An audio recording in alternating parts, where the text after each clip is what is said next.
어제는 잔치집에 손님을 청하는 한 사람의 비유와 대가를 치르기를 싫어하는 사람의 비유를 통해서 하나님의 나라의 복된 자라는 제목으로 말씀을 살펴보았습니다. 하나님의 나라의 복된 자는 하나님 나라의 우선순위를 가지고 있는 사람이며 대가를 지불하는 사람이라고 했습니다. 오늘과 내일 본문은 아주 잘 알려진 내용입니다. 그것은 99마리를 놓아두고 잃은 양 한 마리를 찾아 나서는 목자의 비유와 그리고 잃어버린 한 드라크마를 찾는 여인의 비유를 말씀하고 있습니다. 오늘 그리고 내일 본문에서는 집 나간 둘째 아들의 비유가 나옵니다. 오늘은 잃은 양의 비유와 잃은 드라크마의 비유를 통해서 잃은 자를 찾으시는 주님이라는 제목으로 말씀을 살펴보겠습니다. 첫째로 잃은 자를 찾으시는 주님은 죄인을 영접하시는 분입니다. 1절과 2절입니다. 세리들과 죄인들이 모두 예수의 말씀을 들으려고 그에게 가까이 몰려들었다. 바리새파 사람들과 율법학자들은 투덜거리며 말하였다. 이 사람이 죄인들을 맞아들이고 그들과 함께 음식을 먹는구나. 방금 읽은 말씀은 예수께서 세 가지 비유를 하신 배경을 아주 잘 알려주는 구절입니다. 예수께서 세리와 죄인들이 예수님의 말씀을 들으려고 가까이 모여 들었습니다. 그러자 바리새파 사람들과 율법학자들이 수근거리기를 이렇게 이 사람이 죄인들을 맞아들이고 이들과 함께 음식을 먹는다는 그런 불평, 투덜거림이 있었습니다. 예수께서 이 말씀을 들으시고 이제 비유의 말씀을 시작하셨습니다. 여기서 우리는 죄인들을 영접하고 그들과 함께 하시는 주님을 발견하게 됩니다. 바리새인들과 이 율법학자들 이런 사람들은 죄인을 멀리 하고 있지만 주님은 늘 죄인과 함께 하십니다. 만일 우리 주님이 정결하고 거룩한 의인들만 가까이 했다면 우리 같은 사람들은 주님의 곁에 갈 수 없었을 것입니다.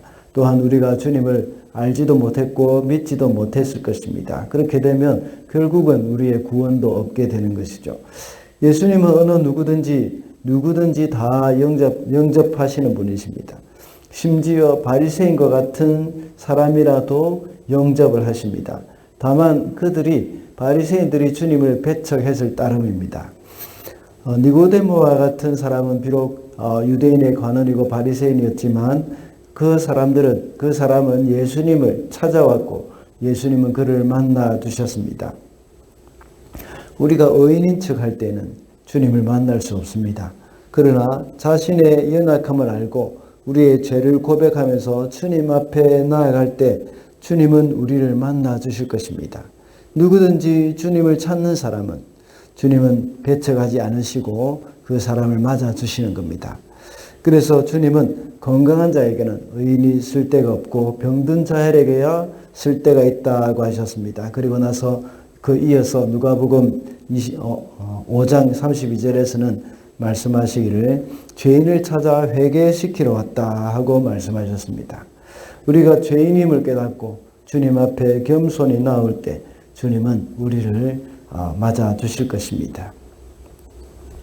둘째로 잃은 자를 찾으시는 주님은 한 생명도 소중히 여기십니다. 4절과 8절입니다.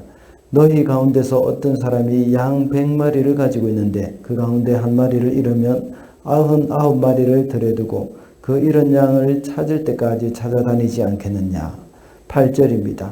어떤 여자에게 드라크마 10립이 있는데 그가 그 가운데서 하나를 잃으면 등불을 켜고 온 집안을 쓸며 그것을 찾을 때까지 샅샅이 뒤지지 않겠느냐. 이렇게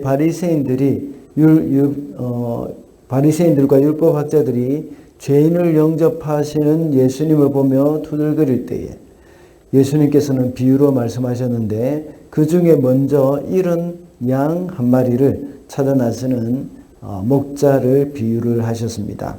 그리고 양 100마리 중에 하나를 잃으면 목자는 99을 들여두고 이런 것을 찾아내기까지 찾아다닐 것이라고 했습니다. 그리고 그 잃은 양을 찾으면 기뻐하며 이웃을 불러서 즐거워할 것이라고 했습니다. 이와 같이 죄인 한 사람이 회개하는 것이 회개할 것 없는 99보다 더 기뻐한다고 말씀합니다. 목자는 이 100마리의 양 중에 한 마리만 없어져도 찾아러 갑니다. 나에게 아직 99마리 양이 있기 때문에 한 마리쯤은 잃어버려도 괜찮다 하고 생각하는 목자는 아무도 없다는 것입니다. 그 한 마리의 양은 잃어버린 양을 찾으러 가는 그 목자의 마음, 그것을 너희들이 알고 있으라는 겁니다. 그 바리새인과 서기관들이 두들거리는 그 모습을 보면서 이런 하나님 아버지의 마음을 너희들이 알지 못하느냐 하는 그런 예수님의 교훈입니다. 눈앞에 있는 99도 사랑하지만 홀로 방황하는 한 마리 양도 사랑하시고 아끼신다는 겁니다. 그 다음에 나오는 드라크마 비유도 역시 마찬가지입니다. 유대 사회에서 결혼을 기념하는 증표로 남자가 여자에게 드라크마 10개를 줄에 끼워서 이 목걸이처럼 이렇게 끼워 주었던 겁니다. 그 중에 하나를 잃어버린 것은 이 사랑의 증표를 잃어버린 것이라고 볼 수 있습니다.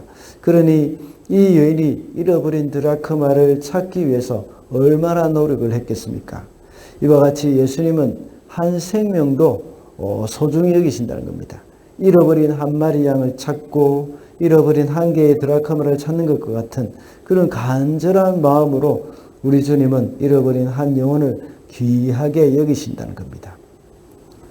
오늘 본문에 나오는 바리새인과 율법학자들은 이런 하나님의 마음을 알지 못하고 있었던 것입니다. 잃어버린 죄인 한 사람을 향한 하나님의 그 애틋한 마음, 그것을 알지 못한 채 이 세리와 죄인들을 영접하는 우리 예수님에 대해서 투덜거리고 있었던 것입니다. 우리도 역시 주님의 마음을 본받아서 한 명의 영혼이라도 소중히 여기는 사람들이 되어야 하겠습니다.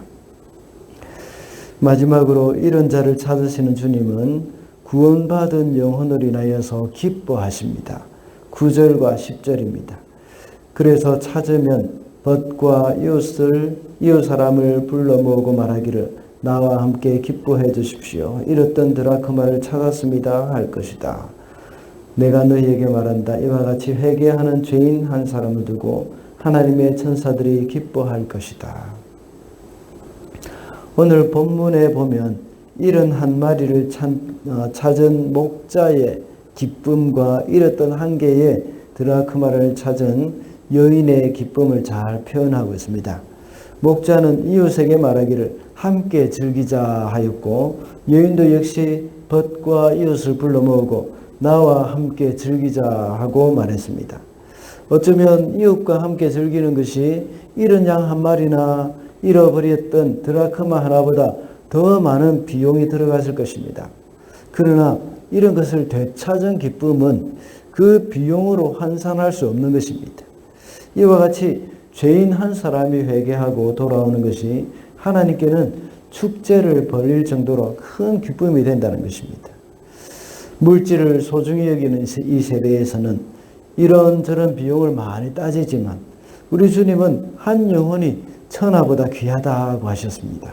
이 세상에 어떤 피조물보다 한 사람의 생명을 귀하게 여기고 사랑하신다는 것입니다. 이렇게 천하보다 귀한 영혼이 돌아왔으니까 그 기쁨은 금전적인 가치로 따질 수가 없습니다. 하나님은 이렇게 한 사람의 생명을 위해서 독생자 예수 그리스도의 생명을 버리셨습니다.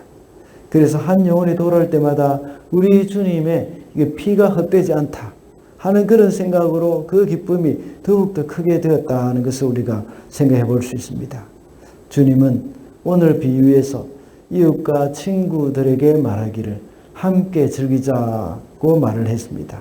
이와 같이 죄인이 돌아오는 것에 대해서 우리 주님은 기뻐하며 함께 즐기고 싶어 합니다. 그러나 바리새인이나 서기관은 이런 주님의 기쁨에 동참하고 있지 못합니다. 오히려 주님이 그 죄인들을 영접하는 것에 대해서 수군거렸습니다. 우리는 무엇을 기뻐하는지 돌이켜봐야 합니다. 한 사람의 영혼이 주님께로 돌아오는 것으로 기뻐하고 즐거워하는 저와 여러분이 되시기를 바랍니다. 말씀을 맺겠습니다. 오늘은 이런 자를 찾으시는 주님이라는 제목으로 말씀을 살펴봤습니다. 이런 자를 찾으시는 주님은 죄인을 영접하시고 한 생명도 소중히 여기신다고 했습니다. 그리고 이런 자를 찾으시는 주님은 구원받은 영혼을 인하여서 기뻐하신다고 했습니다. 오늘도 이런 자를 찾으시는 주님의 마음을 알고 한 영혼이라도 소중히 여기며 주께로 인도하게 되는 저와 여러분이 되시기를 바랍니다.